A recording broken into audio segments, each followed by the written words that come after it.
Hello, আসসালামু আলাইকুম। আশা করি সবাই ভালো আছেন। আমরা আজকে প্রথমে জানবো কীভাবে রকেট থেকে কার্ডে টাকা নিতে হয়। প্রথমে আমাদেরকে ডায়াল করতে হবে *322#, তারপর ডায়াল।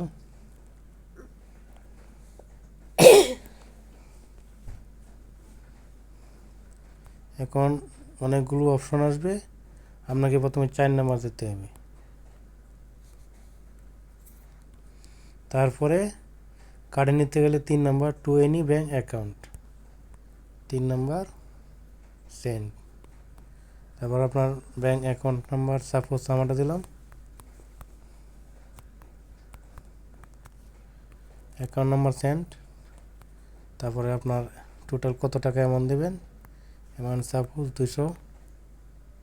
তারপর পিন নাম্বার আসবে, পিন নাম্বার, ওকে, সেন্ড। আজকে আমরা জানলাম কীভাবে রকেট থেকে কার্ডে টাকা নেওয়া যায়।